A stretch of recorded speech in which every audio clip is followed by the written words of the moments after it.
지금 당장 무릎 꿇고 사과해. 당신 같은 촌뜨기 노파는 이 별장을 더럽히기만 할 뿐이야. 서희는 그렇게 소리치며 눈앞의 노인을 사정없이 몰아붙였습니다. 그녀는 그 노인을 그저 가난하고 보잘것없는 가정부쯤으로 착각하고 있었습니다. 하지만 그 노인은 시골에서 서울까지 올라온 사람이었습니다.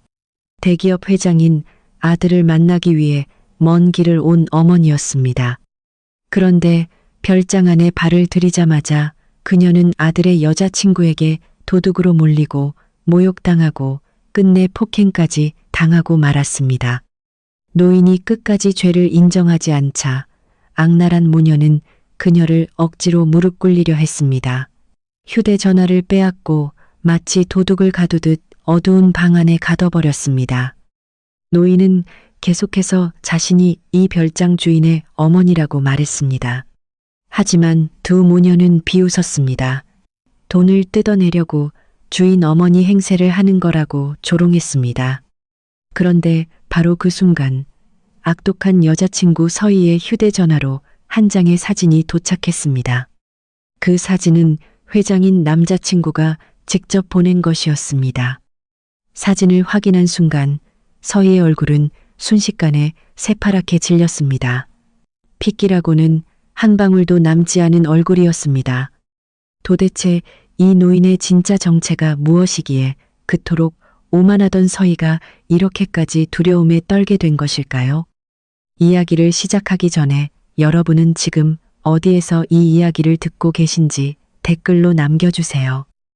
여러분이 계신 그곳에 평안이 함께하기를 진심으로 바랍니다. 이야기는 강원도에서 올라온 한 대의 버스가 복잡한 서울 한복판에 멈춰 서면서 시작됩니다. 박순자는 빛이 바랜 천 가방을 품에 꼭 안고 버스에서 내렸습니다. 그 안에는 그녀가 손수 말린 나물과 된장, 그리고 정성껏 준비한 떡 몇 봉지가 들어 있었습니다. 순자는 대기업 대표이사 강민준의 어머니였습니다. 하지만 지난 30여 년 동안 그녀는 시골의 작은 집에서 홀로 살아왔습니다. 오늘 그녀가 서울에 올라온 것은 원래 약속보다 이틀이나 빠른 날이었습니다. 아들에게 깜짝 놀랄 만한 기쁨을 주고 싶기도 했고, 무엇보다 민준이 결혼하겠다고 말한 그 여자를 직접 두 눈으로 보고 싶었습니다. 넓고 화려한 별장 앞에 선 순자는 조심스레 손을 들어 초인종을 눌렀습니다. 문을 연 사람은 민준의 여자친구 한서희였습니다. 서희는 고급스러운 실크 원피스를 입고 있었고 얼굴에는 빈틈없이 세련된 화장이 되어 있었습니다. 민준 앞에서 서희는 늘 상냥하고 예의 바른 여자였습니다. 돈에는 관심이 없다고, 사람 마음이 더 중요하다고 말하곤 했습니다. 하지만 지금 낡은 외투를 걸치고 먼지 묻은 신발을 신은 노인을 보는 순간 서희의 눈빛은 차갑게 가라앉았습니다. 서희 뒤에는 그녀의 어머니 오 여사가 서 있었습니다. 현실적이고 속물적인 그 여자는 직원들에게 거실 정리를 지시하며 곧 찾아올 민준의 어머니를 맞을 준비를 하고 있었습니다. 오 여사는 순자를 머리끝부터 발끝까지 훑어보더니 이내 미간을 찌푸렸습니다. 새로 온 가정부예요? 그런데 옷차림이 왜 이렇게 지저분해? 순자는 순간 말을 잃었습니다. 서희는 문을 활짝 열며 짜증 섞인 목소리로 말했습니다. 들어와요. 거기 서서 현관 더럽히지 말고. 순자는 거실 안으로 들어섰습니다. 먼 길을 올라온 탓에 무릎이 욱신거렸습니다. 그녀가 막 소파에 앉으려던 순간 서희가 날카롭게 소리쳤습니다. 누가 앉으래요? 순자의 몸이 그대로 굳었습니다. 서희는 팔짱을 낀 채 턱짓으로 부엌 쪽을 가리켰습니다. 가정부면 가정부답게 자기 분수를 알아야죠.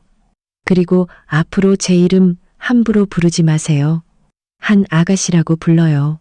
저는 곧 이 집의 안주인이 될 사람이니까. 오 여사가 만족스럽다는 듯 웃음을 터뜨렸습니다.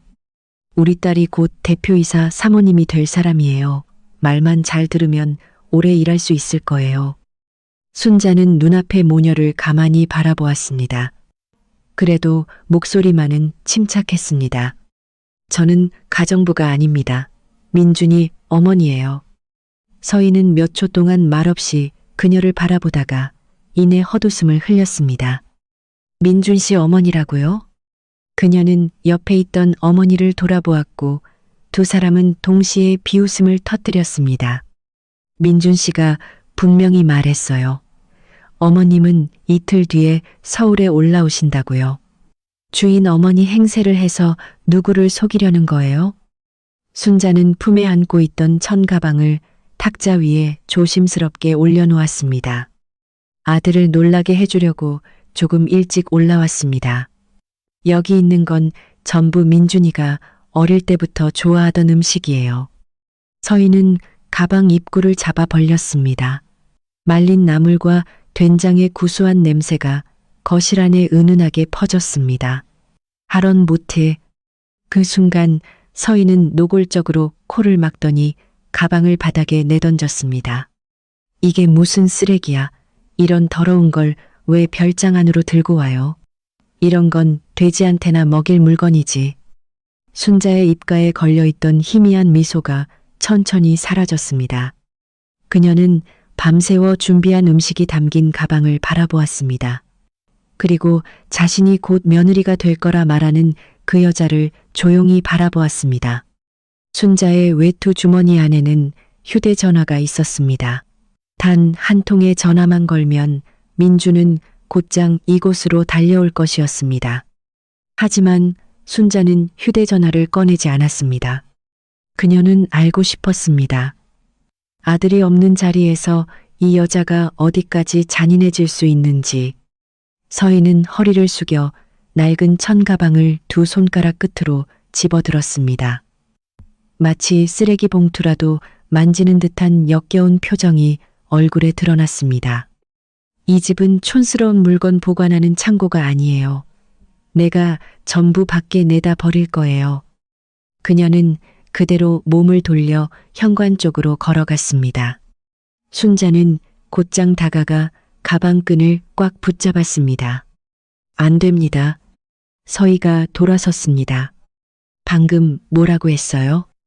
이건 제가 민준이를 위해 직접 만든 음식입니다. 당신에게 버릴 권리는 없어요. 순자의 목소리는 크지 않았습니다. 하지만 그 안에는 쉽게 꺾이지 않는 단단함이 있었습니다. 서희는 순간 멈칫했습니다. 어릴 때부터 남들이 자신에게 맞춰주는 것에 익숙했던 서희였습니다. 그런데 낡은 옷차림의 한 노인이 감히 자신에게 맞서자 분노가 순식간에 치밀어 올랐습니다. 서희는 거칠게 가방을 잡아당겼습니다. 놓으라고. 순자는 놓지 않았습니다. 가방 안에서 말린 나물 봉지와 떡 봉지가 서로 부딪히며 바스락거렸습니다. 순자는 문득 떠올렸습니다. 민준이 서울에서는 고향 같은 맛을 찾을 수 없다고 말했던 날들을.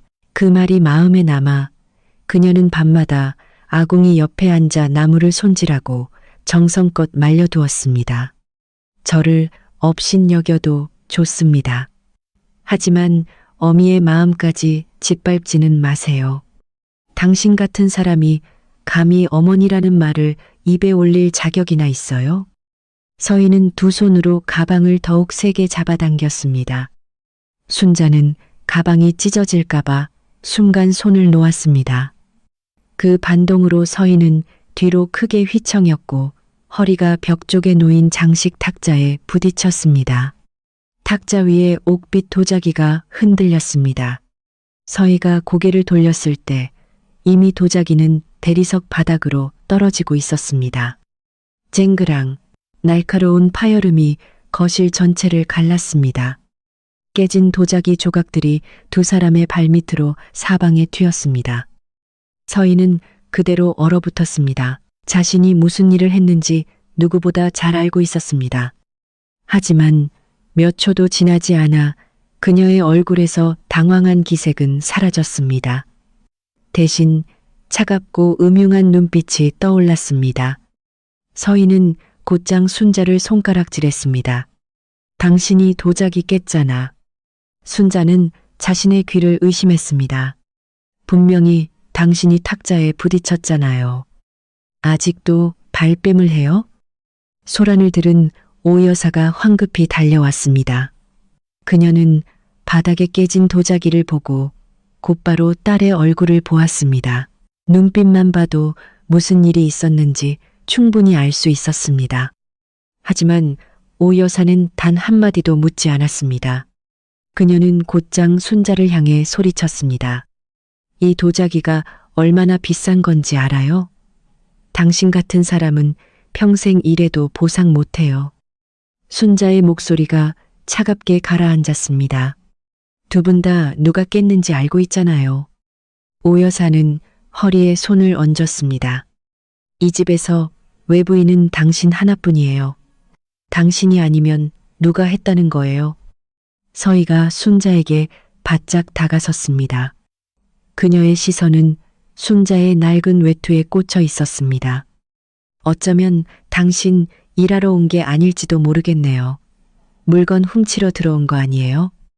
말이 끝나기 무섭게 서희는 순자의 외투 주머니에 손을 집어넣었습니다. 순자는 놀라 뒤로 물러섰습니다. 지금 뭐 하는 겁니까? 이 집에서 뭘 훔쳤는지 확인하는 거예요. 오 여사는 곧장 순자의 한쪽 팔을 붙잡았습니다. 서희는 외투 주머니를 뒤지기 시작했고 순자가 들고 온 작은 가방까지 낚아챘습니다. 그런 동전 몇 개와 손수건 한 장, 혈압약 몇 알이 바닥으로 흩어졌습니다. 마침내 서희는 부드러운 천에 조심스럽게 쌓여있던 낡은 은팔찌 하나를 찾아냈습니다. 그 순간 순자의 눈빛이 달라졌습니다. 돌려주세요. 그 은팔찌는 세상을 떠난 남편이 마지막으로 남겨준 선물이었습니다. 가장 가난했던 시절 민준을 공부시키기 위해 집안의 거의 모든 물건을 팔아야 했을 때에도 순자는 그 팔찌만큼은 끝까지 놓지 않았습니다. 서희는 은팔찌를 들어올리며 비웃었습니다. 이런 싸구려를 뭐 그렇게 꼭꼭 숨겨요? 아니면 어디서 훔친 거예요? 순자가 한 걸음 다가섰습니다. 돌려달라고 했습니다. 서희는 일부러 손을 놓았습니다. 은팔찌가 대리석 바닥에 떨어지며 딱 하고 메마른 소리를 냈습니다. 순자는 놀라 몸을 숙여 팔찌를 주우려 했습니다. 그러나 서희가 구두 앞코를 팔찌 바로 옆에 내려놓으며 그녀를 막았습니다. 도자기 깬 거 무릎 꿇고 사과해요. 그러면 돌려줄지 말지 생각해 볼게요. 순자는 고개를 들어 서희를 바라보았습니다. 이제 그녀의 눈빛에서 참아내던 기색은 사라져 있었습니다. 순자는 팔찌를 되찾기 위해 서희의 발을 옆으로 밀어내려 했습니다. 짝! 세찬 손바닥이 순자의 얼굴을 후려쳤습니다. 순자는 비틀거리며 바닥에 손을 짚었습니다. 하마터면 깨진 도자기 조각에 손이 닿을 뻔했습니다. 한쪽 뺨이 붉게 달아올랐습니다. 서희는 차갑게 손을 털었습니다. 감히 내 몸에 손댄 대가예요. 순자는 천천히 몸을 일으켰습니다. 그리고 은팔찌를 가슴에 꼭 끌어안았습니다. 오늘 있었던 일을 민준이가 알게 되면 당신을 절대 용서하지 않을 겁니다. 서희가 큰 소리로 웃었습니다. 아직도 민준 씨 어머니 행세를 할 생각이에요?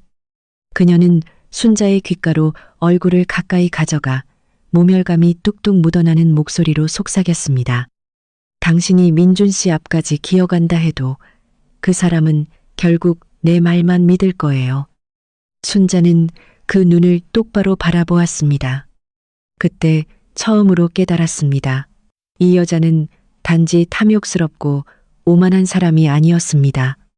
서희는 자신이 민준을 마음대로 조종할 수 있다고 굳게 믿고 있었습니다. 그리고 바로 그 순간 서희는 휴대전화를 꺼냈습니다. 순자가 진실을 말하기도 전에 먼저 민준에게 전화를 걸 작정이었습니다. 서희는 은팔찌를 가슴에 꼭 끌어안고 있는 순자를 바라보며 입꼬리를 살짝 올렸습니다. 그녀는 너무나 잘 알고 있었습니다. 민준에게 먼저 전화하는 사람이 민준의 믿음을 먼저 차지할 수 있다는 것을. 서희는 곧장 민준의 번호를 눌렀습니다. 통화 연결음이 들리자마자 서희의 얼굴에서 오만한 표정은 흔적도 없이 사라졌습니다. 차갑던 눈동자는 금세 붉어졌고 목소리는 방금 끔찍한 일을 겪은 사람처럼 가늘게 떨렸습니다. 민준 씨, 나 너무 무서워요. 그 시각 민준은 그룹 본사 최상층 회의실에 앉아 있었습니다. 여자친구의 겁에 질린 목소리를 듣자 그는 즉시 손짓으로 회의실 안 사람들을 조용히 시켰습니다. 서희 씨, 무슨 일이야? 별장에 나이 많은 가정부가 마음대로 들어왔어요. 자기가 여기서 일하라고 보내줬다고 하는데 저는 한 번도 본 적 없는 사람이에요. 멀지 않은 곳에 서 있던 순자는 서희의 입에서 거짓말이 물 흐르듯 흘러나오는 것을 들었습니다. 그 능숙함이 소름 끼칠 정도였습니다. 서희는 울먹이며 말을 이었습니다. 그 사람이 거실을 뒤지고 장식용 도자기를 깨뜨리고 집안 물건까지 살피고 있었어요. 제가 물어보니까 갑자기 자기가 당신 어머니라고 하는 거예요. 민준의 목소리가 멈칫했습니다. 우리 어머니? 네, 그런데 민준 씨가 분명히 말했잖아요. 어머님은 이틀 뒤에 서울에 올라오신다고요. 제 생각엔 그 사람이 일부러 그 얘기를 미리 알고 우리를 속이려고 어머님 행세를 하는 것 같아요. 순자가 앞으로 한 걸음 다가서며 입을 열려 했습니다. 민준아, 엄마다. 그 순간 서희가 몸을 담돌려 휴대전화를 손으로 가리고 소리쳤습니다. 입 다물어요. 그리고 다시 휴대전화를 귀에 가져다 대자 그녀의 목소리는 더 가늘고 불안하게 떨렸습니다. 들었죠? 아직도 저렇게 계속 연기하고 있어요. 저 정말 어떻게 해야 할지 모르겠어요. 민준의 미간이 좁아졌습니다. 그는 어머니가 이틀 뒤에 오기로 했던 일을 분명히 기억하고 있었습니다. 게다가 방금 들린 여자의 목소리는 너무 멀리서 들렸고 서희의 울음소리에 묻혀 제대로 알아들을 수 없었습니다. 서희 씨, 일단 진정해. 하지만 그분 너무 거칠어요. 저는 그냥 이 집에서 나가게 하고 싶을 뿐이에요. 민주는 자리에서 일어나 창가로 걸어갔습니다. 그는 원래 노인을 거칠게 대하는 것을 좋아하지 않았습니다. 설령 그 여자가 정말 무단으로 들어온 사람이라 해도 지나친 일이 벌어지는 것은 원치 않았습니다. 김 관리인에게 연락해 새로운 별장 관리인 있잖아. 그분한테 상황을 정확히 확인하게 하고 조심히 밖으로 모시라고 해. 서희가 곧바로 되물었습니다. 그럼 이 일은 제가 처리해도 되는 거죠? 관리인하고 같이 확인해. 하지만 꼭 기억해. 나이 드신 분한테 절대 폭력 쓰면 안 돼. 혹시 정신적으로 문제가 있는 분이라면 더 조심해야 하고. 민주는 잠시 말을 멈추었다가 덧붙였습니다. 나도 최대한 일 빨리 끝내고 돌아갈게. 네, 알겠어요. 서희는 전화를 끊었습니다. 그녀의 얼굴에 흐르던 눈물은 너무도 빠르게 사라졌습니다. 그 모습을 본 순자의 등골이 서늘해졌습니다. 서희는 어머니를 돌아보며 승리감 어린 미소를 지었습니다. 민준 씨가 나한테 전부 처리하라고 했어. 오 여사가 곧장 맞장구 쳤습니다. 들었죠? 집주인이 그렇게 말했다잖아요. 이제 누구를 내세워서 우리를 겁주려는 거예요? 순자는 서희를 바라보았습니다. 민준이는 분명히 폭력을 쓰지 말라고도 했습니다. 서희는 팔짱을 꼈습니다. 하지만 나한테 당신을 처리하라고도 했죠. 그녀는 민준의 나머지 말은 전부 버려버렸습니다. 자신에게 유리한 한 문장만 붙잡고 있었습니다. 순자는 이제 알 수 있었습니다. 서희는 단순히 거짓말을 잘하는 사람이 아니었습니다. 그녀는 남의 말을 교묘하게 비틀어 민준의 배려마저 사람을 짓누르는 권력으로 바꾸는 여자였습니다. 순자는 천천히 외투 주머니에서 휴대전화를 꺼냈습니다. 좋습니다. 그럼 제가 직접 제 아들에게 전화하겠습니다. 하지만 그녀가 화면을 켜기도 전에 서희가 달려들어 휴대전화를 낚아챘습니다. 돌려주세요. 순자가 되찾으려 했지만 오 여사가 뒤에서 그녀의 어깨를 세게 붙잡았습니다. 서희는 휴대전화 전원을 꺼버린 뒤 자기 주머니에 집어넣었습니다. 민준 씨한테 전화하고 싶어요? 당신한테 그런 기회는 없어요. 순자는 빼앗긴 휴대전화를 바라보았습니다. 그리고 눈앞에 서 있는 여자를 다시 바라보았습니다. 이제야 그녀는 이해할 수 있었습니다. 왜 민준이 늘 서희를 상냥하고 효심 깊고 남을 배려할 줄 아는 여자라고 칭찬했는지. 민준 앞에서 서희는 단 한 번도 진짜 얼굴을 드러내지 않았던 것입니다. 그녀는 오랫동안 착한 얼굴을 쓰고 있었습니다. 민준이 자신이 좋은 여자를 만났다고 믿을 만큼 충분히 오래. 하지만 그의 등 뒤에서 서희는 한 노인의 뺨을 때리고 휴대전화를 빼앗고 죽은 사람의 유품을 짓밟는 일까지 조금도 망설이지 않았습니다. 순자는 손안의 은팔찌를 더욱 세게 쥐었습니다. 이제 그녀는 단순히 자신을 지키고 싶은 것이 아니었습니다. 아들이 가족 안으로 들이려는 여자가 어떤 사람인지 반드시 직접 보게 해야 했습니다. 그때였습니다. 별장에 초인종이 울렸습니다. 서희가 미소 지었습니다. 김 관리인이 왔네요. 초인종 소리가 울리자마자 서희는 재빨리 머리를 정리하고 얼굴 표정을 겁에 질린 연약한 모습으로 바꾸었습니다. 문이 열렸습니다. 안으로 들어온 사람은 별장 단지의 새 관리인 김 관리인이었습니다. 그는 쉰이 조금 넘어 보이는 마른 체격의 남자였고 아직 주름 하나 제대로 잡히지 않은 깨끗한 제복을 입고 있었습니다. 김 관리인은 이 일을 시작한 지 일주일도 되지 않았습니다. 성격은 신중했지만 부유한 사람들의 눈밖에 나는 것을 지나치게 두려워했습니다. 그는 서희에게 고개를 숙였습니다. 한아가씨, 무슨 일로 부르셨습니까? 서희는 곧장 순자를 가리켰습니다. 마침 잘 오셨어요. 이 여자가 마음대로 집에 들어와서 물건을 망가뜨리고 민준 씨 어머니라고 사칭까지 했어요. 김 관리인은 거실 한가운데 서 있는 노인을 바라보았습니다. 순자의 한쪽 뺨은 아직도 붉게 부어 있었습니다. 바닥에는 깨진 도자기 조각들이 흩어져 있었고 그녀의 가방에서 떨어진 물건들이 여기저기 널려 있었습니다. 하지만 순자의 눈빛은 이상할 만큼 차분했습니다. 막 도둑질하다 들킨 사람의 눈빛은 아니었습니다. 김 관리인이 망설이며 물었습니다. 정말 이분이 무단으로 들어오신 겁니까? 오 여사가 재빨리 끼어들었습니다. 그렇다니까요. 우리 딸은 이 집 주인의 약혼녀예요. 앞으로 이 별장의 안주인이 될 사람입니다. 그러니 이 아이 말만 듣고 처리하시면 돼요. 서희는 팔짱을 끼며 일부러 또박또박 강조했습니다. 민준 씨가 저한테 전권을 맡겼어요. 순자는 김 관리인을 똑바로 바라보았습니다.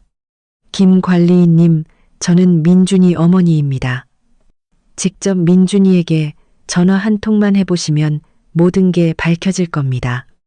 김 관리인은 살짝 놀랐습니다. 그는 예전 직원들에게 강 대표가 어머니에게 무척 효자라는 말을 들은 적이 있었습니다. 하지만 일을 시작한 뒤로 아직 사진 한 장 본 적도 없었고 그녀를 직접 만난 적도 없었습니다. 그는 휴대전화를 꺼냈습니다. 그럼 제가 집주인께 확인을. 필요 없어요. 서희가 날카로운 목소리로 앞으로 나섰습니다. 민준 씨는 지금 아주 중요한 회의 중이에요. 방금 직접 당신을 불러 처리하라고 했고요. 여기서 다시 전화해서 귀찮게 하면 그 책임은 관리인님이 지셔야 할 거예요. 김 관리인의 손이 멈췄습니다. 그에게는 병원에 입원 중인 아내의 치료비가 필요했습니다. 대표이사의 약혼녀가 불평 한마디만 해도 그는 수습 첫날에 바로 쫓겨날 수 있었습니다. 그가 흔들리는 것을 본 서희는 어머니를 향해 말했습니다. 엄마, 종이 가져와. 오 여사는 서랍을 열어 흰 종이 한 장을 꺼냈고 탁자 앞에 앉아 빠르게 몇 줄을 적었습니다. 그리고 큰 소리로 읽었습니다. 저는 강민준 대표이사의 별장에 무단 침입해 장식용 도자기를 깨뜨렸으며 책임을 피하기 위해 집주인의 어머니를 사칭했음을 인정합니다. 오 여사는 그 종이를 순자 앞에 내려놓고 옆에 펜을 던지듯 놓았습니다. 서명해요. 순자는 종이에 적힌 내용을 내려다보았습니다. 목소리가 한층 더 차가워졌습니다. 저는 이런 일들을 하지 않았습니다. 서희가 차갑게 웃었습니다. 서명 안 하면 경찰 부를 거예요. 그때는 무단 침입의 절도 혐의까지 몇 마디 사과로 끝날 일이 아닐 텐데요. 순자는 조금도 고개를 숙이지 않았습니다. 부르세요. 경찰 앞에서 직접 말해보세요. 누가 도자기를 깼고, 누가 제 주머니를 뒤졌고, 누가 제 휴대전화를 빼앗았고, 누가 제 얼굴을 때렸는지. 서희의 입가에 있던 미소가 순식간에 사라졌습니다. 오 여사가 탁자를 3개 내리쳤습니다. 이 늙은이가 정말 말귀를 못 알아듣네. 그녀는 순자의 손목을 잡아 억지로 펜을 쥐게 하려 했습니다. 서희는 반대편에서 순자의 어깨를 눌렀습니다. 서명만 하면 여기서 나갈 수 있게 해줄게요. 순자는 이를 악물고 온 힘을 다해 손을 빼냈습니다. 펜이 바닥으로 떨어졌습니다. 저는 가난하지만 도둑은 아닙니다.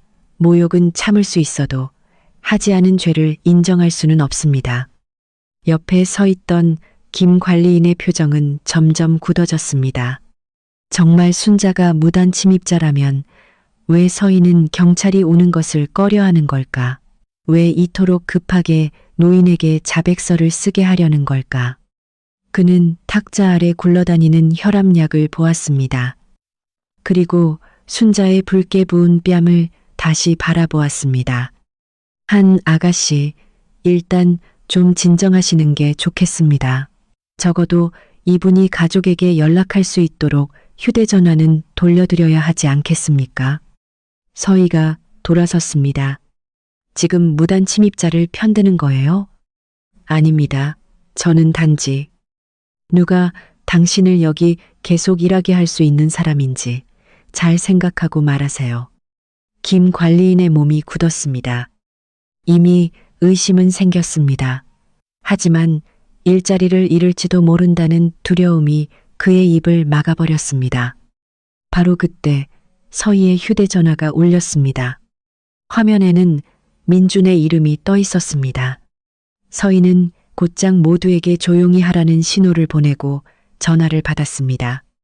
민준 씨, 수화기 너머로 민준의 목소리가 들려왔습니다. 방금 회의 끝났어. 지금 별장으로 가는 길이야. 몇 분 뒤면 도착할 거야. 서희의 얼굴이 순식간에 하얗게 질렸습니다. 오 여사 역시 당황한 눈으로 딸을 바라보았습니다. 민준이 돌아와 눈앞에 이 여자를 본다면 모든 것이 끝장이었습니다. 서희는 애써 평소 같은 목소리를 냈습니다. 네, 기다리고 있을게요. 전화를 끊자마자 그녀는 순자를 향해 돌아섰습니다. 이 여자를 치워. 순자가 뒤로 물러섰습니다. 지금 뭘 하려는 겁니까? 오 여사가 순자의 팔을 붙잡았고 서희는 뒤에서 그녀를 강하게 밀었습니다. 김 관리인이 놀라 앞으로 나섰습니다.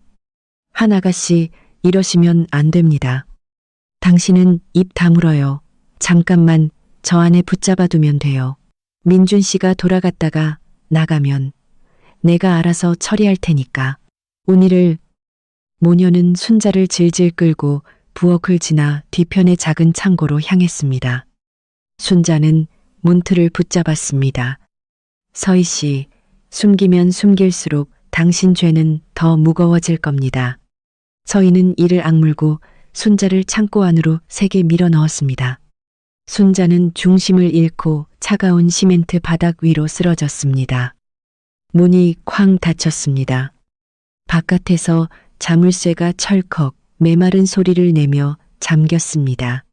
어둠 속에 갇힌 순자의 귀에 별장 마당으로 들어오는 차 소리가 들려왔습니다. 아들이 돌아온 것이었습니다. 마당 앞에 차가 멈춰서는 소리가 들리자 창고 안에 갇혀있던 순자의 정신이 번쩍 들었습니다.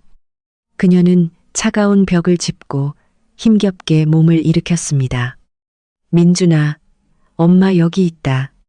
하지만 두꺼운 문은 그녀의 약한 목소리를 그대로 삼켜버렸습니다. 거실 밖에서는 서희가 서둘러 머리를 정리하고 이마에 맺힌 식은땀을 닦아냈습니다. 그리고 아무 일도 없었다는 듯 민준을 맞으러 나갔습니다. 민준은 회사에서 곧장 돌아온 듯 어두운 색 정장을 그대로 입고 있었습니다. 몇 시간째 이어진 회의 탓에 얼굴에는 피로가 묻어 있었지만 눈빛만큼은 걱정을 감추지 못했습니다. 아까 그 여자분은 어디 있어? 서희는 곧바로 부드러운 미소를 지었습니다. 가셨어요. 갔다고? 네, 김 관리인님이 잘 타일러서 내보내셨어요.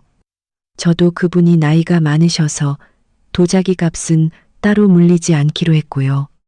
서희는 눈을 살짝 내리깔며 일부러 자비로운 사람처럼 보이려 했습니다. 아마 사정이 어려워서 그런 일을 한 것 같아요. 나이 드신 분을 너무 몰아붙이고 싶지는 않았어요. 근처에 서 있던 김 관리인은 그 말을 들으며 가슴이 무거워졌습니다. 그는 부엌 쪽을 바라보았습니다. 그 안쪽 창고에는 지금 순자가 갇혀 있었습니다. 그런데 서희의 얼굴은 너무나 태연했습니다. 몇 번이나 입을 열려 했지만 오 여사의 날카로운 눈빛이 그를 다시 침묵하게 만들었습니다. 민주는 가볍게 한숨을 내쉬었습니다. 잘했어. 도자기는 다시 사면 돼. 나이 드신 분을 곤란하게 만들 필요는 없지. 서희는 그의 팔에 자연스럽게 팔짱을 꼈습니다. 민준 씨가 늘 어려운 사람들 마음 쓰는 거 저도 잘 아니까요. 민주는 조용히 고개를 끄덕였습니다. 그런데 그가 막 위층으로 올라가려던 순간 그의 시선이 소파 다리 옆에 놓인 낡은 청가방에 멈췄습니다. 민주는 서희의 팔을 풀고 그쪽으로 걸어가 가방을 집어들었습니다. 가방은 빛이 발해 있었고 한쪽 끈은 푸른 실로 서툴게 꿰매져 있었습니다. 그리고 가방 모서리에는 삐뚤삐뚤하게 수놓인 두 글자가 있었습니다. 민준. 그것은 그의 이름이었습니다. 민준의 심장이 순간 세게 내려앉았습니다. 어릴 적 그는 이 가방에 책을 넣고 학교에 다녔습니다. 집이 가난해 새 책가방을 살 돈이 없던 어머니는 낡은 천조각을 모아 밤새도록 이 가방을 만들어 주었습니다. 혹시라도 아들이 잃어버릴까봐 모서리에 이름까지 직접 수놓았습니다. 세월이 흐른 뒤에는 순자가 서울로 나무를 보낼 때마다 이 가방을 사용하곤 했습니다. 민준이 천천히 돌아섰습니다. 이 가방이 왜 여기 있어? 서희의 얼굴이 잠깐 굳어졌습니다. 오 여사가 황급히 끼어들었습니다. 아까 그 가정부가 가져온 거예요. 안에 더러운 음식들을 잔뜩 넣어왔길래 아직 치우지 못했을 뿐이에요. 민주는 가방끈을 더욱 세게 움켜쥐었습니다. 이 가방, 우리 어머니 물건하고 똑같아. 서희는 억지로 웃었습니다. 시골에서 쓰는 낡은 천가방들은 다 비슷하지 않겠어요? 그냥 우연일 거예요. 민주는 대답하지 않았습니다. 그는 곧장 휴대전화를 꺼내 어머니에게 전화를 걸었습니다. 창고 안 순자의 휴대전화는 아직도 서희의 주머니 속에 있었고 전원은 꺼져 있었습니다. 몇 번의 신호음 끝에 연결할 수 없다는 안내음이 흘러나왔습니다. 민준의 눈썹이 더 깊게 찌푸려졌습니다. 어머니는 먼 길 오실 때 절대 휴대전화를 꺼두지 않으셔. 서희는 민준의 손을 잡았습니다. 밖에 계시거나 배터리가 다 됐을 수도 있잖아요. 너무 걱정하지 마세요. 그때였습니다. 부엌 뒤쪽 창고에서 아주 작은 소리가 들려왔습니다. 쿵, 순자가 나무 상자로 문을 두드린 소리였습니다. 민준아. 민준이 즉시 고개를 돌렸습니다. 방금 무슨 소리야? 서희의 얼굴이 하얗게 질렸습니다. 두 번째 소리가 들리기 직전 서희는 갑자기 부엌 탁자 위에 놓여있던 금속 쟁반을 바닥으로 밀어 떨어뜨렸습니다. 쨍그랑 날카로운 쇳소리가 집안을 가득 채우며 창고 쪽에서 들리던 희미한 외침을 완전히 덮어버렸습니다. 서희는 허둥대는 척 몸을 숙여 쟁반을 주웠습니다. 제가 너무 덤벙댔네요. 민주는 여전히 부엌 쪽을 바라보고 있었습니다. 방금 사람 목소리 같은 게 들렸어. 오 여사가 곧장 창밖을 가리켰습니다. 옆집 공사하는 소리겠죠. 이 동네 며칠째 시끄럽잖아요. 민주는 부엌 쪽으로 걸음을 옮겼습니다. 이제 몇 걸음만 더 가면 잠긴 창고 문을 발견할 수 있었습니다. 하지만 바로 그 순간 그의 휴대전화가 울렸습니다. 회사 비서의 전화였습니다. 대표님, 그룹 결제 시스템에 문제가 생겼습니다. 큰 거래 몇 건이 멈춘 상태라 이사회에서 대표님께 즉시 복귀해 달라고 합니다. 민준의 발걸음이 멈췄습니다. 그는 손에 든 천 가방을 내려다보았다가 다시 서희를 바라보았습니다. 회사로 다시 가야겠어. 서희는 안도의 기색을 애써 감췄습니다. 가보세요. 여긴 제가 알아서 할게요. 민주는 그 낡은 가방을 들고 별장을 나섰습니다. 차에 오르기 전에도 그는 한 번 더 집 쪽을 돌아보았습니다. 불안한 예감은 여전히 그의 가슴 한가운데에 달라붙어 떨어지지 않았습니다. 회사로 돌아가는 길, 민주는 문득 한 가지 사실을 떠올렸습니다. 서희는 그와 1년 넘게 만났지만 어머니를 직접 만난 적이 단 한 번도 없었습니다. 그가 강원도에 함께 내려가자고 할 때마다 서희는 늘 바쁘다는 핑계를 댔습니다. 민주는 휴대전화를 열어 지난해 생신 때 어머니와 함께 찍은 사진을 찾았습니다. 그리고 그 사진을 서희에게 보냈습니다.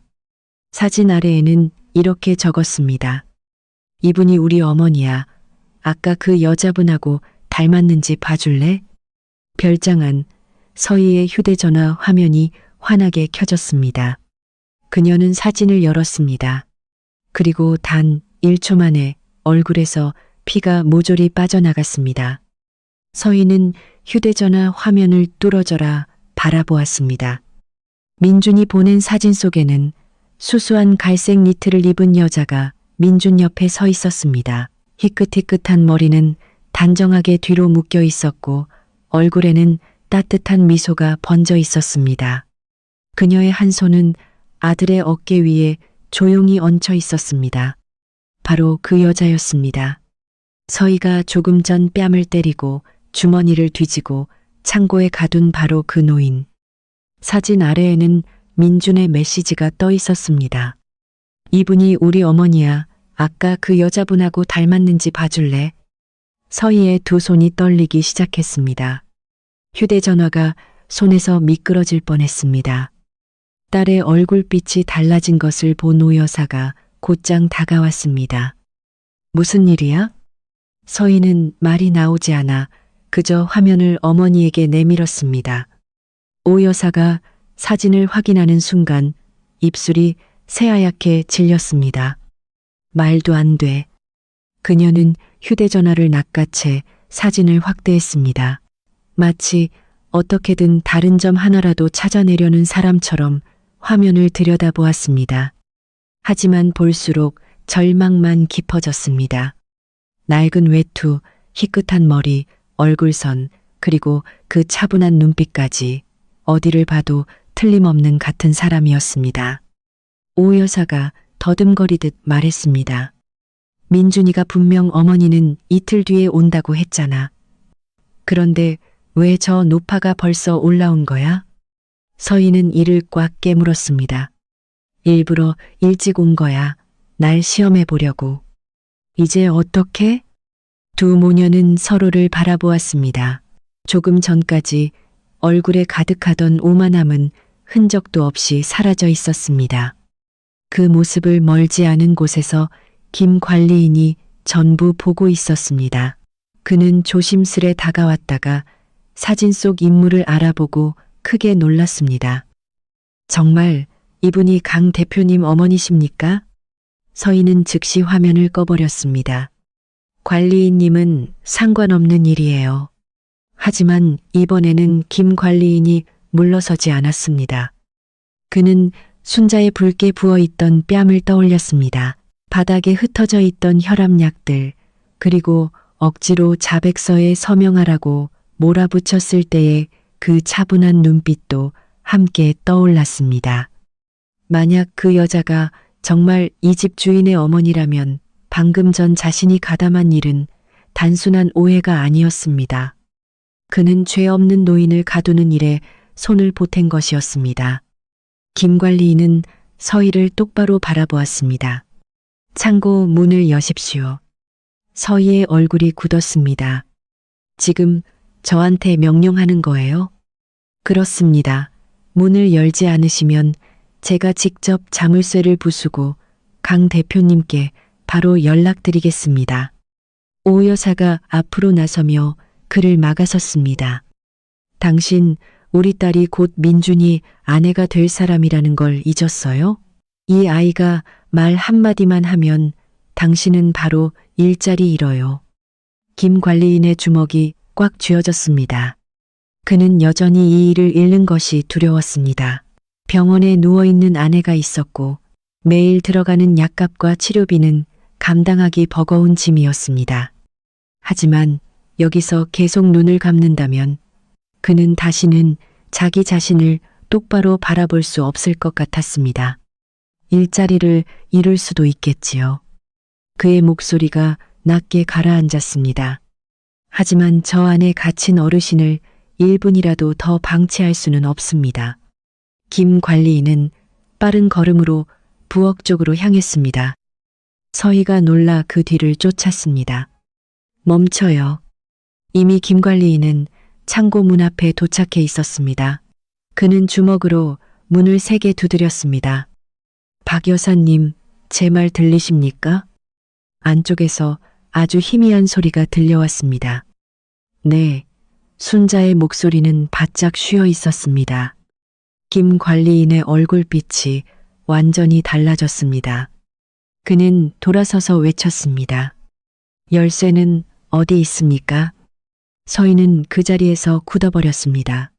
김 관리인은 휴대전화를 들어 올렸습니다. 지금 문 안 열면 이 자리에서 경찰 부르겠습니다. 더는 버틸 방법이 없었습니다. 서희는 어쩔 수 없이 외투 주머니에서 열쇠를 꺼냈습니다. 창고 문이 열리자마자 차갑고 축축한 공기와 곰팡내가 한꺼번에 쏟아져 나왔습니다. 순자는 벽에 등을 기대고 앉아 있었습니다. 머리는 헝클어져 있었고 한쪽 뺨은 붉게 부어 있었습니다. 밀려 넘어질 때까진 무릎에는 상처가 나 있었고 얼굴은 창백했습니다. 숨소리마저 무겁게 가라앉아 있었습니다. 김 관리인은 급히 몸을 숙여 그녀를 부축했습니다. 박 여사님, 죄송합니다. 일어나실 수 있겠습니까? 순자는 바닥을 짚고 몸을 세우려 했지만 다리는 이미 저려 제대로 힘이 들어가지 않았습니다. 아직은 견딜 수 있습니다. 김 관리인과 가까이 있던 직원 하나가 함께 순자를 부축해 거실로 데려갔습니다. 순자를 보는 순간 서희의 태도는 완전히 바뀌었습니다. 그녀는 곧장 달려와 무릎을 꿇었습니다. 어머니, 제가 잘못했어요. 순자는 걸음을 멈추고 차갑게 가라앉은 눈으로 그녀를 내려다보았습니다. 서희는 울음을 터뜨리며 순자의 옷자락을 붙잡았습니다. 저 정말 어머니가 누구신지 몰랐어요. 민준 씨가 어머니는 이틀 뒤에 오신다고 해서 누가 사칭하는 줄 알았어요. 전부 오해였어요. 오 여사도 서둘러 딸 옆에 무릎을 꿇었습니다.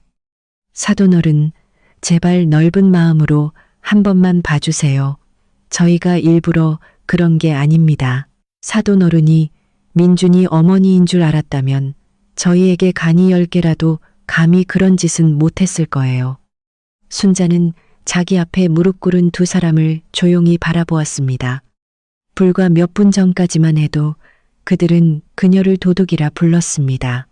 억지로 죄를 인정하라며 몰아붙였고 어두운 창고에 가두기까지 했습니다.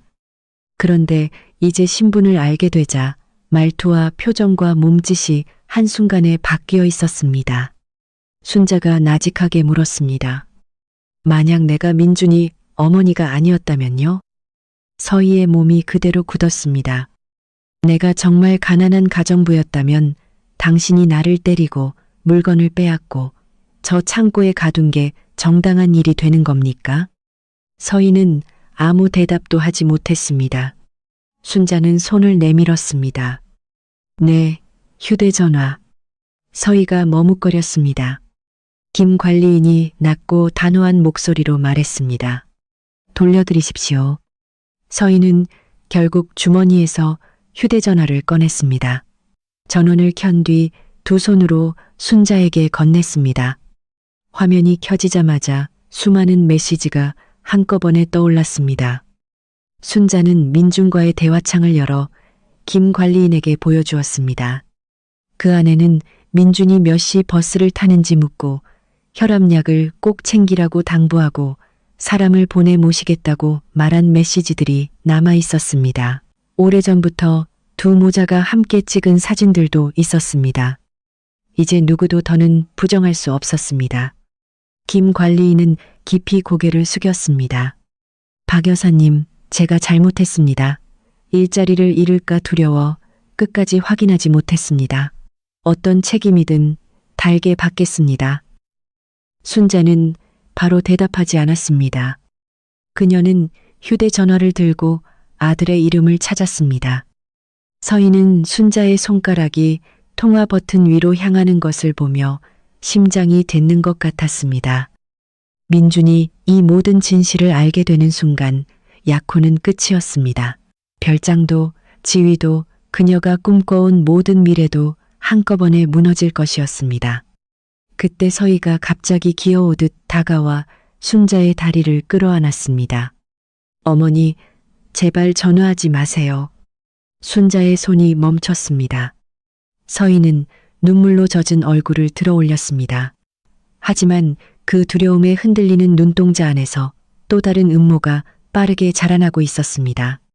순자는 자신의 손가락이 민준의 이름 위에 멈춰 있는 것을 바라보았습니다. 이제 화면을 한 번만 누르면 아들은 모든 진실을 알게 될 것이었습니다. 서희는 순자를 모욕했습니다. 때렸고 세상을 떠난 남편의 유품을 빼앗았으며 끝내 창고에 가두기까지 했습니다. 민준의 성격상 이 일을 안다면 절대로 용서하지 않을 사람이었습니다. 서희도 그 사실을 누구보다 잘 알고 있었습니다. 그녀는 순자의 다리를 더욱 세게 붙잡고 어깨를 떨며 울었습니다. 어머니, 제발 민준 씨한테 전화하지 말아주세요. 순자는 차갑게 내려다보았습니다.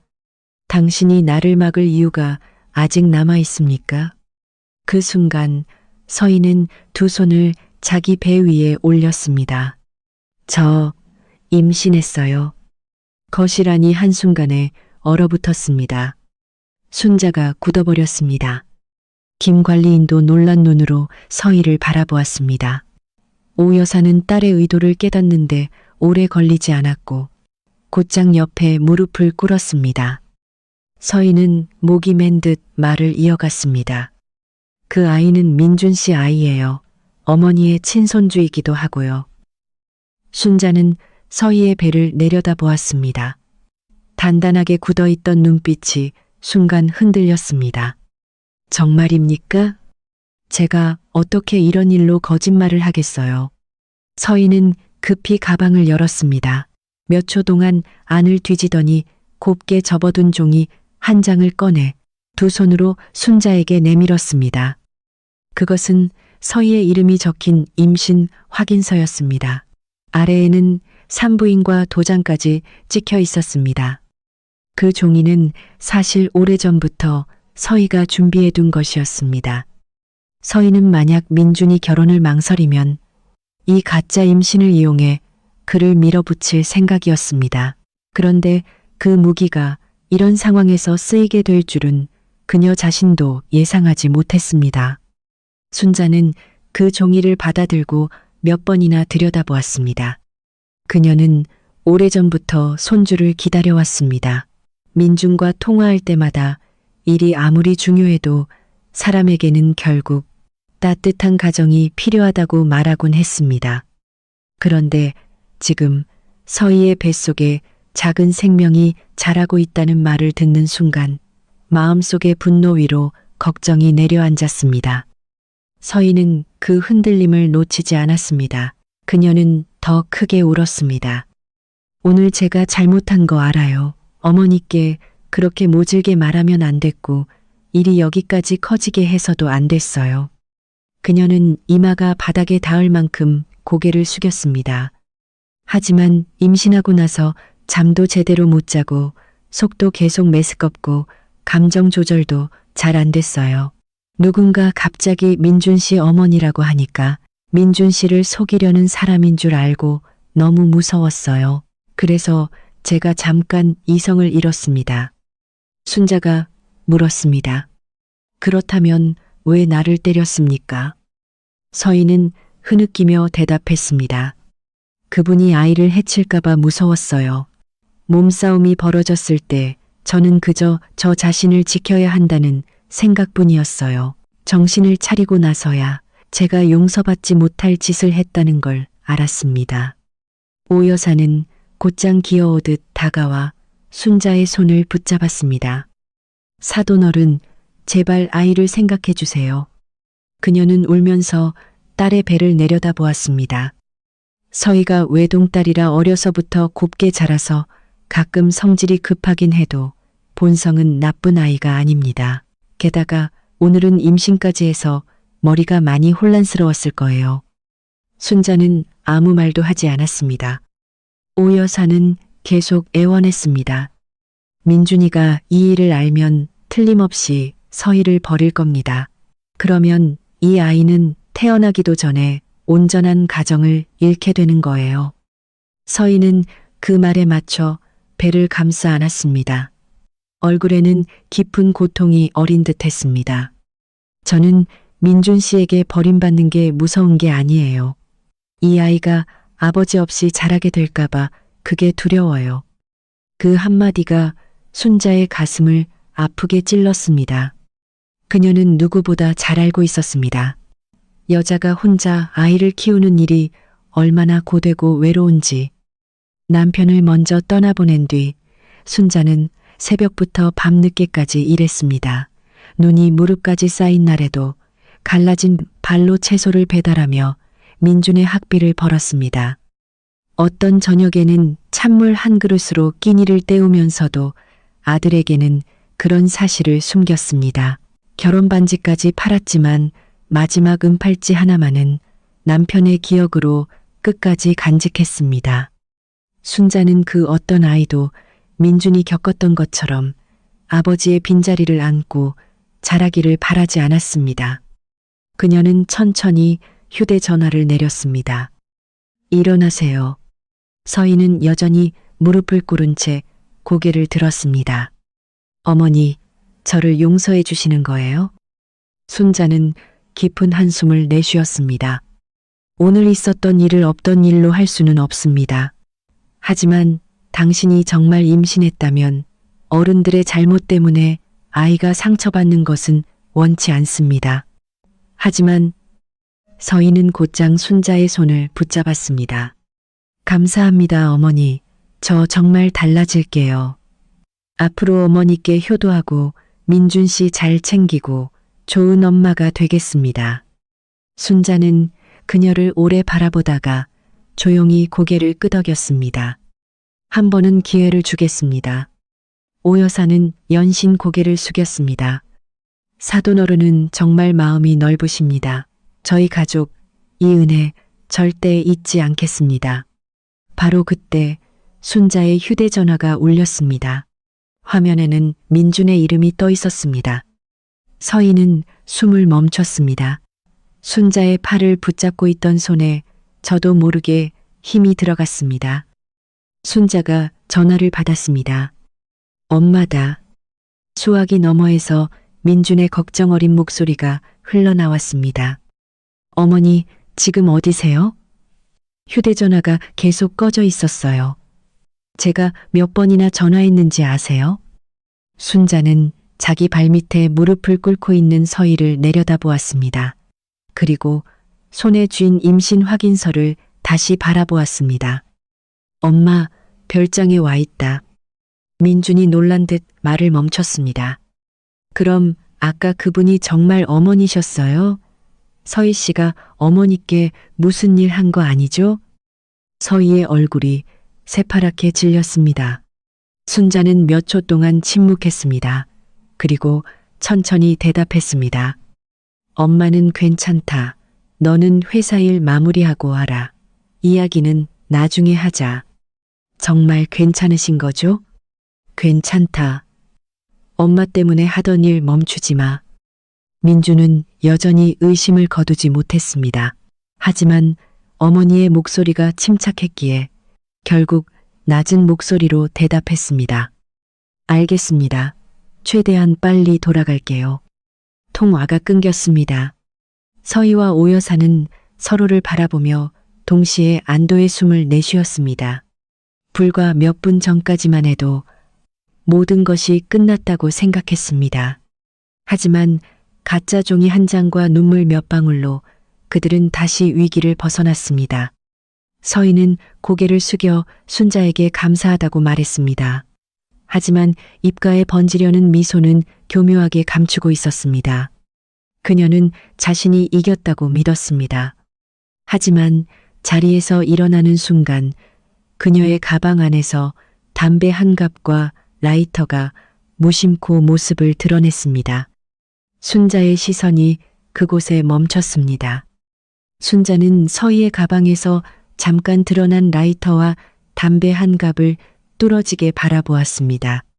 그것들은 아주 짧은 순간 모습을 드러냈을 뿐이었습니다. 서희는 곧바로 눈치를 채고 황급히 가방 지퍼를 닫았습니다. 그리고 배를 감싸 안으며 억지로 미소를 지었습니다. 예전에 넣어둔 거예요, 어머니. 버리는 걸 깜빡했어요. 순자는 아무 말도 하지 않았습니다. 하지만 그녀의 눈빛은 이미 달라져 있었습니다. 시골에서 살던 순자는 동네 임신부들을 여러 번 돌본 적이 있었습니다. 아이를 진심으로 기다리는 여자들이 얼마나 조심스러워지는지 그녀는 누구보다 잘 알고 있었습니다. 담배와 술을 멀리하는 것은 물론이고 담배 연기가 있는 곳 근처에도 가지 않으려 했습니다. 그런데 서희는 담배와 라이터를 그대로 가방에 넣고 다니고 있었습니다. 더 중요한 것은 자신이 임신했다고 말하면서도 서희에게는 아이를 걱정하는 기색이 전혀 없었다는 점이었습니다. 조금 전까지 몸싸움이 있었고 밀치고 넘어지는 일까지 있었는데도 그녀는 뱃속 아이를 걱정하지 않았습니다. 서희가 그 아이 이야기를 꺼낸 것은 오직 하나, 순자가 민준에게 전화하려던 바로 그 순간뿐이었습니다. 순자는 손에 쥔 임신 확인서를 조용히 움켜쥐었습니다. 아마 내가 좀 피곤한 모양입니다. 그녀는 고개를 들고 차분하게 말했습니다. 방에 올라가 조금 쉬고 싶군요. 서희가 의심스러운 눈으로 그녀를 살폈습니다. 어머니, 제가 부축해 드릴까요? 괜찮습니다. 혼자 갈 수 있어요. 오 여사가 곧장 밝은 얼굴을 꾸며냈습니다. 사돈어른, 올라가서 푹 쉬세요. 오늘 일은 너무 마음에 담아두지 마세요. 건강에 안 좋습니다. 순자는 대답하지 않았습니다. 그녀는 천천히 계단을 올라갔습니다. 아직 무릎이 아파 걸음마다 몸이 무거웠지만 마음만은 완전히 또렷해져 있었습니다. 이제 그녀는 저 모녀를 단 한 번도 더 믿을 수 없었습니다. 손님방에 들어간 순자는 문을 닫았지만 잠그지는 않았습니다. 침대 가장자리에 앉아 휴대전화를 들고 임신 확인서에 적힌 내용을 다시 확인했습니다. 병원 이름이 낯설었습니다. 순자는 당장 민준에게 전화하려 했습니다. 하지만 곧 손을 멈추었습니다. 담배 한 갑만 가지고 서희를 몰아붙인다면 서희는 또 울면서 부인할 것이었습니다. 민주는 이미 그녀의 가면에 오래 속아 있었습니다. 더 확실한 증거가 필요했습니다. 아래층에서 서희는 계단 쪽을 올려다보았습니다. 방에 들어갔어. 오 여사가 목소리를 낮췄습니다. 정말 믿은 거 맞니? 손주라니까 마음이 약해진 거지. 평생 자식만 보고 산 사람들은 저런 말에 제일 잘 속아. 두 모녀는 서로를 바라본 뒤 2층 복도 옆 작은 방으로 들어갔습니다. 문을 닫기는 했지만 너무 서두른 탓에 완전히 닫히지 않았습니다. 거실에는 아직 김 관리인이 서 있었습니다. 서희는 그에게 밖으로 나가 보조문을 확인하라고 지시했습니다. 일부러 그를 별장 밖으로 내보내려는 것이었습니다. 김 관리인은 나가기 전 2층을 한번 올려다보았습니다. 마음 한구석이 계속 불안했지만 결국 그는 고개를 숙이고 밖으로 나갔습니다. 1시간이 지난 뒤 순자는 방문을 열었습니다. 물을 마시기 위해 아래층으로 내려가려던 참이었습니다. 그녀가 복도 끝방 앞을 지나가던 순간 문틈 사이로 오 여사의 목소리가 들려왔습니다. 이 가짜 임신 확인서 얼마나 버틸 수 있겠니? 혹시 민준이가 병원에 데려가서 확인하자고 하면 어떡해? 순자의 발걸음이 그대로 멈췄습니다. 온몸이 얼어붙는 것 같았습니다. 안쪽에서 서희가 비웃듯 대답했습니다. 엄마는 뭘 걱정해? 혼인신고할 때까지만 버티면 돼. 그 다음에는 스트레스 때문에 유산했다고 하면 그만이야. 하지만 그 노파가 슬슬 의심하는 것 같던데. 그럼 그 노파 자신 때문에 내가 아이를 잃었다고 믿게 만들면 되지. 그러면 민준 씨는 나를 불쌍히 여기면서 자기 엄마를 원망하게 될 거야. 순자는 손으로 입을 틀어막았습니다. 목구멍에서 새어나오려는 숨소리조차 참아야 했습니다. 아이는 없었습니다. 방금 전의 눈물도, 임신 확인서도, 애원하던 말들도 모두 거짓이었습니다. 순자는 존재하지도 않는 손주 때문에 하마터면 자기 아들을 악독한 여자에게 넘겨줄 뻔했습니다. 오 여사가 다시 물었습니다. 결혼하고 나면 어떻게 할 생각이야? 서희는 목소리를 낮췄지만 그 말은 문틈을 타고 또렷하게 새어나왔습니다. 먼저 이 별장을 내 명의로 돌려야 해. 임신한 여자는 안정감이 필요하다고, 나와 아이를 위해 재산 보장이 필요하다고 말할 거야. 회사 지분이랑 돈은 그건 당장 건드리면 안 돼. 천천히 해야지. 서희가 낮게 웃었습니다. 민준 씨는 저 노파 말을 너무 잘 들어. 그러니까 결혼하고 나면 둘 사이부터 갈라놔야 해. 내가 자기 엄마가 우리 결혼 생활에 너무 깊이 간섭한다고 믿게 만들 거야. 오 여사는 만족스러운 듯 말했습니다. 그래, 별장과 재산이 내 이름으로 넘어간 뒤에는 그 노파가 살든 죽든 아무 상관없지. 순자는 심장이 조여오는 것 같았습니다. 그녀는 떨리는 손으로 휴대전화를 꺼냈습니다. 이번에는 더 이상 망설일 수 없었습니다. 지금 당장 민준에게 전화해야 했습니다. 하지만 손이 너무 심하게 떨린 탓에 휴대전화가 손바닥에서 미끄러졌습니다. 탁! 전화기가 나무 바닥 위로 떨어졌습니다. 소리는 크지 않았습니다. 하지만 조용한 복도에서는 섬뜩할 만큼 또렷하게 울렸습니다. 방 안이 순식간에 조용해졌습니다. 순자가 몸을 숙여 휴대전화를 집으려는 순간이었습니다. 문이 거칠게 열렸습니다. 서희가 그곳에 서 있었습니다. 그녀의 얼굴에는 더 이상 눈물도 부드럽고 약한 척하던 표정도 남아있지 않았습니다. 차갑고 잔인한 본색만이 드러나 있었습니다. 어머니, 어디까지 들으셨어요? 순자는 뒤로 한 걸음 물러나며 휴대전화를 꽉 쥐었습니다. 네가 어떤 사람인지 알 만큼은 들었습니다. 오, 여사가 뒤에서 튀어나오듯 소리쳤습니다. 저 여자 전화기 빼서. 순자는 몸을 돌려 방으로 돌아가려 했습니다. 하지만 아픈 무릎 때문에 빠르게 움직일 수 없었습니다. 서희가 순자의 손목을 낚아챘습니다. 내놔요. 놓으세요. 순자는 민준의 이름을 누르려 했습니다. 하지만 오 여사가 뒤에서 그녀의 어깨를 움켜잡았습니다. 세 사람은 복도 한가운데에서 뒤엉켜 몸싸움을 벌였습니다. 순자의 손 안에서 휴대전화가 진동했습니다. 통화는 아직 연결되지 않았습니다. 서희는 이를 악물고 두 손으로 순자의 손목을 비틀었습니다. 순자는 고통에 신음했지만 끝까지 휴대전화를 놓지 않았습니다. 민준이는 진실을 알아야 합니다. 입 다물어. 그 순간 오 여사가 뒤에서 순자를 세게 밀었습니다. 순자는 균형을 잃고 옆으로 크게 휘청였습니다. 그녀의 이마가 벽 쪽에 놓인 나무 탁자 모서리에 그대로 부딪혔습니다. 쿵! 메마른 충격음이 복도를 울렸습니다. 순자는 바닥으로 쓰러졌습니다. 휴대전화는 멀리 튕겨나갔습니다. 이마 옆에서 흘러나온 피가 천천히 흘러내려 은빛 머리카락을 붉게 적셨습니다. 서희와 오 여사는 그 자리에 얼어붙었습니다. 몇 초 동안 아무도 입을 열지 못했습니다. 오 여사가 몸을 낮춰 순자의 코앞에 손을 가져다 댔습니다. 아직 숨은 쉬어. 서희의 얼굴이 새파랗게 질렸습니다. 저 여자가 깨어나면 끝장이야.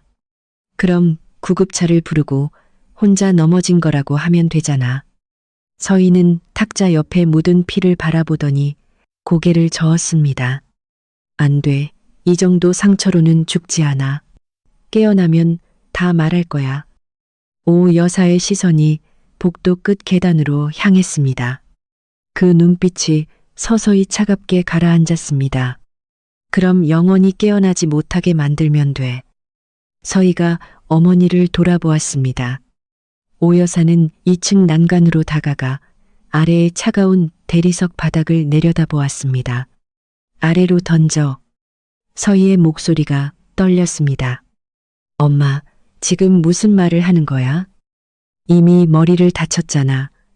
계단 아래로 밀어 떨어뜨리고 어지러워서 발을 헛디뎠다고 하면 돼. 우리가 여기 있었는지 아무도 몰라. 서희는 의식을 잃고 쓰러진 순자를 내려다보았습니다. 무서웠습니다. 하지만 민준을 잃는 두려움, 별장을 잃는 두려움, 꿈꿔왔던 부유한 삶을 잃는 두려움은 그보다 훨씬 더 컸습니다. 서희는 몸을 숙여 순자의 한쪽 발을 붙잡았습니다. 알았어. 두 모녀는 순자를 2층 난간 쪽으로 끌기 시작했습니다. 순자의 머리는 옆으로 힘없이 꺾여 있었고 그녀가 지나간 나무 바닥 위에는 피가 길게 번져나갔습니다. 그녀의 휴대전화는 멀지 않은 곳에 떨어져 있었습니다. 화면은 아직 켜져 있었습니다. 그 위에는 민준에게 거는 통화 화면이 떠 있었습니다. 단 한 번만 더 누르면 연결될 수 있는 상태였습니다. 회사 문제를 처리하자마자 민주는 단 1분도 더 그곳에 머물지 않았습니다.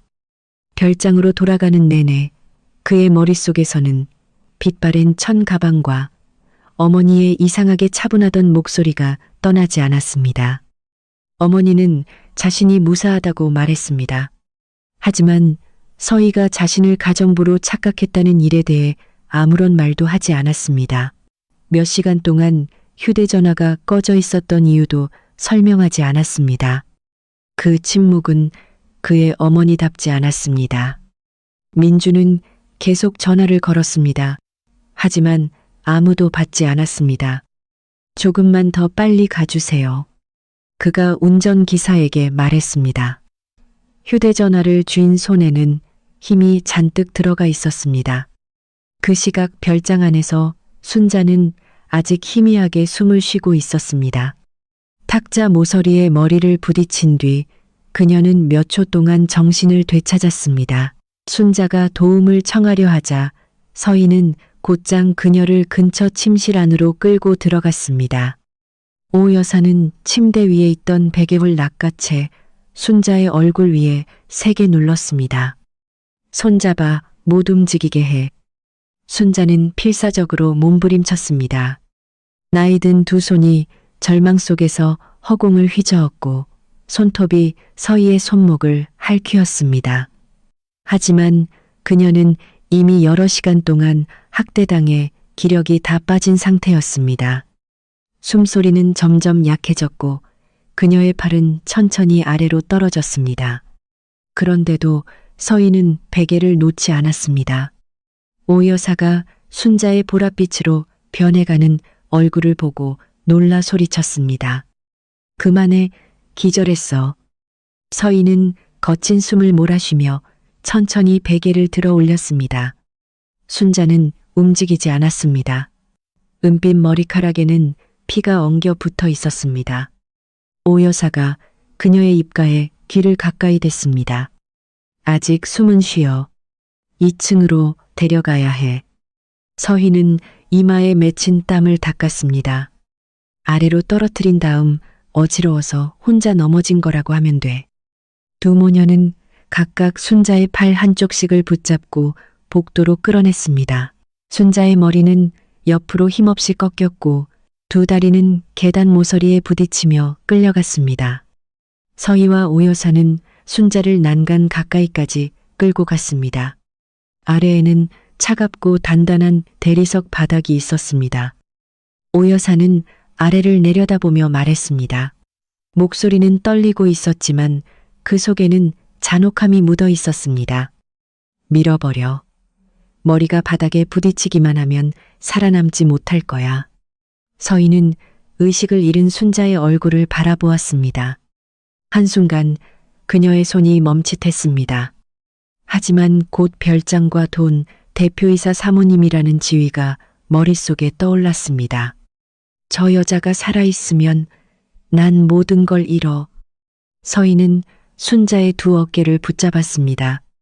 두 모녀는 함께 순자의 몸을 들어 올렸고 그녀의 상반신을 난간 밖으로 내밀었습니다. 바로 그때였습니다. 현관문이 벌컥 열렸습니다. 어머니! 민준의 외침이 별장 전체를 찢어놓을 듯 울려 퍼졌습니다. 서희와 오 여사는 동시에 몸을 움찔했습니다. 민준은 계단 아래에 서 있었습니다. 얼굴은 새하얗게 질려 있었습니다. 그의 눈앞에는 자신을 홀로 키워낸 어머니가 두 여자의 손에 축 늘어진 채 붙잡혀 있었습니다. 순자의 상반신은 이미 2층 난간 밖으로 거의 떨어져 나가고 있었습니다. 지금 뭐 하는 겁니까? 민준의 목소리가 낮게 가라앉았습니다. 한 글자 한 글자에 공포와 분노가 뒤섞여 있었습니다. 서희는 본능적으로 손을 놓았습니다. 순자는 버팀목을 잃고 몸이 바깥쪽으로 더 기울었습니다. 안 돼. 민주는 계단을 미친 듯이 뛰어 올라갔습니다. 다행히 오 여사가 반사적으로 순자의 옷자락을 붙잡았습니다. 민주는 계단을 뛰어올라 어머니를 끌어안고 복도 안쪽으로 끌어당겼습니다. 그는 바닥에 무릎을 꿇고 어머니의 머리를 자기 품에 받쳤습니다. 어머니, 눈 좀 떠보세요. 그의 손에는 순식간에 피가 묻었습니다. 어머니의 이마에 난 상처, 붉게 부어오른 한쪽 뺨, 손목 곳곳에 남은 멍자국을 본 순간 민주는 심장이 산산이 부서지는 것 같았습니다. 서희는 애써 정신을 차리며 급히 말했습니다. 민준 씨, 당신이 생각하는 그런 거 아니에요. 민준이 고개를 들었습니다. 그의 눈빛을 본 서희는 저도 모르게 한 걸음 물러났습니다. 서희는 순자를 가리키며 빠르게 말을 쏟아냈습니다. 어머니가 어지러워하시다가 혼자 넘어지셨어요. 저랑 엄마는 어머니를 아래층으로 모셔서 구급차를 부르려고 했던 거예요. 민주는 바로 옆 난간을 바라보았습니다. 아래층으로 모시려고 했다고? 그는 이를 악물고 한 글자씩 물었습니다. 그런데 왜 제 어머니 몸의 절반이 난간 밖에 있었습니까? 오 여사가 곧장 끼어들었습니다. 그분이 몸부림치다가 밖으로 미끄러진 거예요. 저희는 구하려던 중이었습니다. 민주는 대답하지 않았습니다. 그는 고개를 숙여 어머니의 뺨을 조심스럽게 두드렸습니다. 어머니, 저예요. 제 말 들리세요? 순자의 눈꺼풀이 희미하게 떨렸습니다. 그녀는 아주 천천히 눈을 떴습니다. 숨소리는 거의 들리지 않을 만큼 약했습니다. 준아, 저 여기 있어요. 제가 왔어요. 민준의 눈에서 눈물이 쏟아졌습니다. 순자는 손을 들어 올리려 했지만 힘이 남아있지 않았습니다. 그녀는 그저 서희와 오 여사 쪽을 힘겹게 바라보았습니다. 저 사람들이 나를 죽이려고 했다. 서희는 곧장 무릎을 꿇었습니다. 아니에요. 믿지 마세요. 그녀는 억울한 사람처럼 울음을 터뜨렸습니다. 어머니는 원래 저를 마음에 들어 하지 않으셨어요.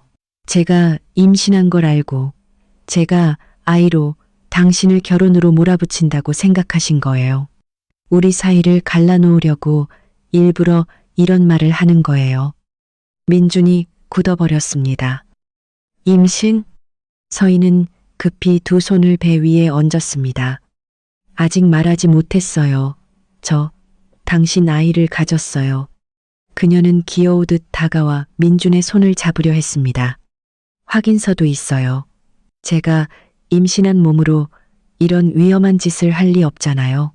민준 씨, 저를 믿어야 해요. 민준은 손을 빼냈습니다. 그는 한때 자신을 다정하게 챙겨주던 여자를 바라보았습니다.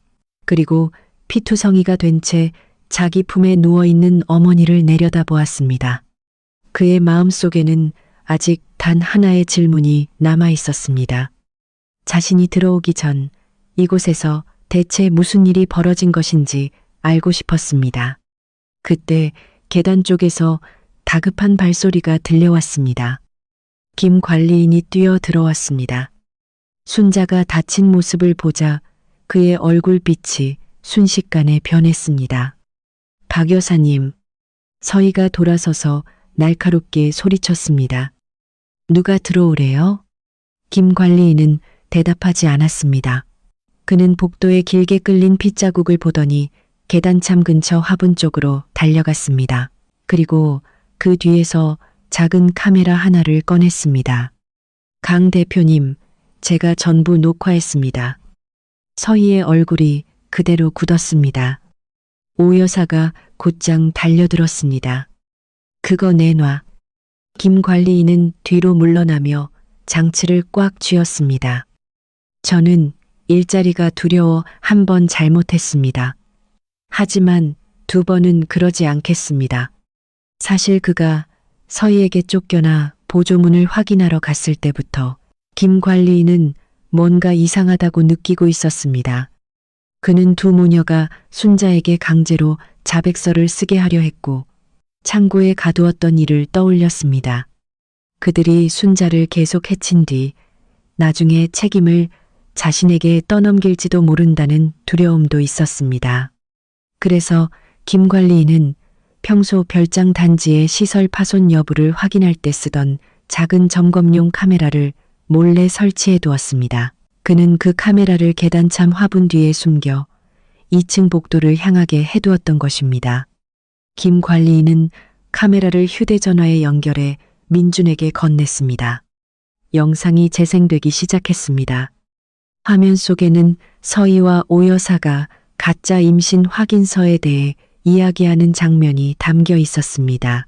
별장을 차지하고 재산을 빼돌리려던 계획도 한 글자 한 글자 선명하게 녹음되어 있었습니다. 이어서 휴대전화가 떨어지는 소리가 들렸습니다. 서희와 오 여사가 순자에게 달려들어 휴대전화를 빼앗으려 하고 그녀를 탁자 모서리에 부딪히게 만든 뒤 침실로 끌고 들어가는 모습도 그대로 찍혀 있었습니다. 방문 때문에 일부 장면은 보이지 않았지만 녹음에는 순자가 필사적으로 몸부림치는 소리와 오 여사의 고함이 분명히 남아 있었습니다. 손잡아 못 움직이게 해. 마지막으로 두 모녀가 순자를 난간 쪽으로 끌고 가는 장면이 나왔습니다. 그리고 서희의 차가운 목소리가 이어졌습니다. 저 여자가 살아있으면 난 모든 걸 잃어. 민주는 그 장면을 보며 손을 심하게 떨었습니다. 그는 화면을 껐습니다. 그리고 천천히 고개를 들어 서희를 바라보았습니다. 그의 앞에 있는 여자는 더 이상 자신이 결혼하려 했던 착하고 다정한 사람이 아니었습니다. 그녀는 어머니를 때리고 자신을 속였으며 돈을 잃기 싫다는 이유 하나로 사람을 죽이려 한 여자였습니다. 서희는 기어오듯 다가와 민준의 다리를 붙잡았습니다. 민준 씨, 제가 잘못했어요. 하지만 다 당신을 너무 사랑해서 그런 거예요. 사랑? 민준은 그녀를 내려다보았습니다. 목소리는 섬뜩할 만큼 차가웠습니다. 가짜 임신 확인서를 만들고 재산을 빼앗으려 하고 제 어머니를 죽이려 한 게 당신의 사랑입니까? 서희는 흐느껴 울었습니다. 저 진짜 임신했어요. 그 아이는 당신 아이예요. 민주는 그녀의 손에서 자신의 다리를 빼냈습니다. 이 순간까지도 거짓말을 하는군요. 그는 손가락에 끼고 있던 커플링을 빼서 서희 앞에 던졌습니다. 우리 관계는 이 순간 끝났습니다. 안 돼요. 당신이 나를 버리면 안 돼. 서희가 비명을 지르며 달려들려 했지만 김 관리인이 그녀 앞을 막아섰습니다. 바깥에서 경찰차 사이렌 소리가 점점 가까워졌습니다. 김 관리인은 휴대전화로 연결된 카메라 영상을 확인한 즉시 경찰과 구급차를 모두 불러두었던 것입니다. 얼마 지나지 않아 경찰들이 별장 안으로 들어왔습니다. 서희와 오 여사는 허둥지둥 주변을 둘러보았지만 도망칠 곳은 어디에도 없었습니다. 두 여자가 제압되는 동안에도 민주는 바닥에 무릎을 꿇은 채 숨이 희미한 어머니를 품에 안고 있었습니다. 그는 고개를 숙였고 그의 눈물이 어머니의 은빛 머리카락 위로 떨어졌습니다. 어머니, 제발 저를 두고 가지 마세요. 순자는 아주 희미하게 손을 움직여 아들의 손목에 닿았습니다. 그녀에게는 더 이상 말을 할 힘이 남아있지 않았습니다. 하지만 민주는 알 수 있었습니다. 이제 자신이 해야 할 일은 단지 어머니를 살리는 것만이 아니었습니다. 어머니를 짓밟은 두 사람에게 그들이 저지른 죄 하나하나의 대가를 반드시 치르게 하는 일이었습니다. 넓은 별장 안에 서희의 손목에 수갑이 채워지는 차가운 소리가 울렸습니다. 서희는 여전히 울부짖으며 자신을 붙잡은 경찰들에게서 벗어나려고 발버둥쳤습니다. 민준 씨, 저 정말 당신을 사랑했어요. 그냥 순간적으로 정신을 잃은 것뿐이에요. 하지만 민주는 그녀를 보지 않았습니다. 그는 바닥에 무릎을 꿇고 앉아 차갑게 식어가는 어머니의 손을 두 손으로 꼭 붙잡고 있었습니다.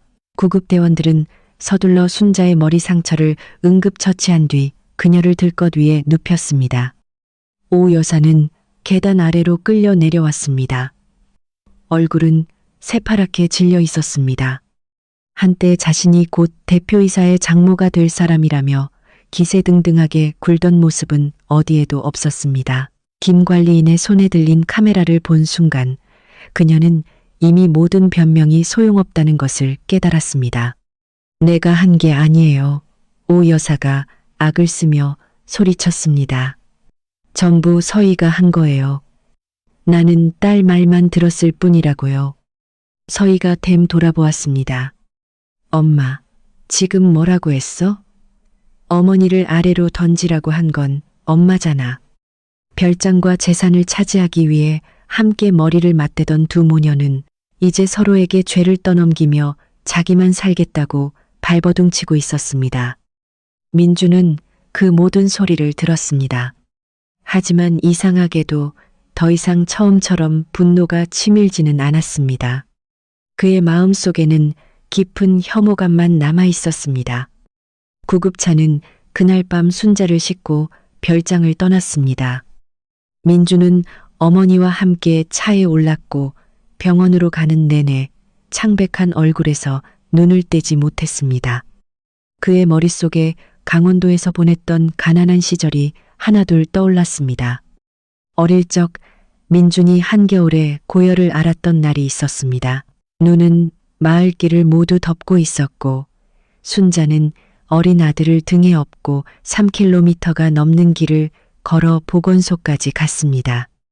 그가 대학에 들어갔을 때 순자는 가장 좋은 밭을 팔아 등록금을 마련했습니다. 민준이 물어볼 때마다 그녀는 시골에서는 돈이 많이 필요하지 않다며 웃어넘겼습니다. 세월이 흘러 민준은 성공했습니다. 큰 별장을 지었고 수많은 사람들이 고개 숙이는 자리에 올랐습니다. 그는 어머니에게 돈을 드리고 좋은 옷을 사드리고 서울에 모셔오면 그것이 효도라고 생각했습니다. 하지만 오늘에서야 그는 깨달았습니다. 자신이 틀렸다는 것을. 그는 악독한 사람을 어머니 가까이에 두었습니다. 그리고 그 여자의 거짓된 얼굴에 눈이 가려 가장 소중한 사람을 위험에 빠뜨렸습니다. 병원에 도착하자마자 의사들은 순자를 응급실로 데려갔습니다. 민주는 오랜 시간 응급실 밖에 앉아 있었습니다. 그의 두 손에는 말라붙은 피가 그대로 남아 있었지만 그는 닦을 생각조차 하지 못했습니다. 응급실 문이 열릴 때마다 민주는 자리에서 벌떡 일어났습니다. 김 관리인도 병원으로 왔습니다. 그는 민준에게서 몇 걸음 떨어진 곳에 서서 깊이 고개를 숙였습니다. 강 대표님, 죄송합니다. 민주는 대답하지 않았습니다. 김 관리인은 괴로운 목소리로 말을 이었습니다. 처음부터 의심했습니다.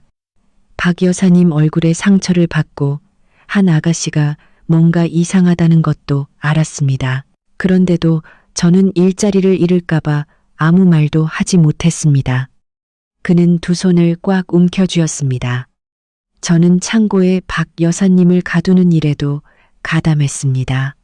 나중에 문을 열고 증거를 녹화하고 경찰을 불렀다고 해도 제 잘못이 사라지는 건 아닙니다. 민준이 천천히 고개를 들었습니다. 잘못하셨습니다. 김 관리인은 더 깊이 고개를 숙였습니다. 예, 하지만 적어도 마지막에는 옳은 선택을 하셨습니다. 민주는 응급실 쪽을 바라보았습니다. 그 영상이 없었다면 제 어머니는 돌아가셨을지도 모릅니다.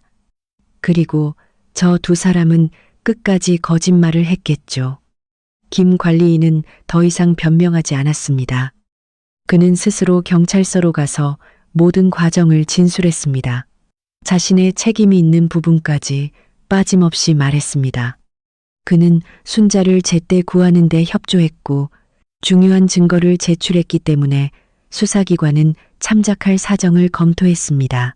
하지만 김 관리인은 필요한 처분이라면 무엇이든 받아들이겠다고 했습니다. 그가 말했습니다. 일자리를 잃는 것이 두려웠다는 말로 악을 보고도 눈 감은 일을 정당화할 수는 없습니다. 수사는 빠르게 진행되었습니다. 서희가 내밀었던 임신 확인서는 가짜로 밝혀졌습니다. 문서에 찍힌 도장은 산부인과 도장을 흉내낸 위조 도장이었고 확인서에 적힌 의사 이름도 실제로 존재하지 않는 사람이었습니다. 카메라 영상에는 가짜 임신에 대한 대화, 별장과 재산을 차지하려던 음모, 서희 명의로 재산을 돌리려던 계획, 그리고 두 모녀가 순자를 2층 난간까지 끌고 가는 장면이 모두 선명하게 남아 있었습니다. 순자의 몸에 남은 상처, 손목의 손자국, 탁자 모서리에 남은 핏자국, 김 관리인의 진술, 그리고 몸싸움 흔적이 남은 베개까지 모두 증거가 되었습니다. 서희와 오 여사는 불법 감금, 폭행, 문서 위조, 살인 미수 혐의로 조사를 받게 되었습니다. 혐의가 알려지는 순간 서희는 그 자리에서 주저앉았습니다. 그녀는 그동안 믿고 있었습니다. 적당한 순간에 울고 필요한 사람 앞에서 부드럽게 말하고 약한 척만 하면 어떤 일도 빠져나갈 수 있다고. 하지만 이번만큼은 눈물이 그녀를 구해주지 못했습니다. 다음 날 아침 의사가 중환자실에서 나왔습니다. 환자분은 고비를 넘기셨습니다. 머리 상처는 조금 더 지켜봐야 하지만 다행히 심각한 뇌 손상은 없습니다. 민준의 두 다리에 힘이 풀렸습니다. 그는 고개를 숙였고 눈물이 병원 바닥 위로 떨어졌습니다. 수천 명의 직원 앞에서도 늘 강한 모습만 보이던 대표이사가 몇 년 만에 처음으로 어린아이처럼 울고 있었습니다. 며칠 뒤 순자는 완전히 의식을 되찾았습니다. 민준이 병실로 들어갔을 때 순자는 베개에 등을 기대고 앉아 있었습니다. 은빛 머리는 간호사가 단정하게 빗겨두었고 이마의 상처에는 붕대가 감겨 있었습니다. 얼굴은 여전히 창백했습니다. 민주는 침대 곁으로 다가가더니 갑자기 무릎을 꿇었습니다. 어머니, 순자는 놀라 몸을 움찔했습니다.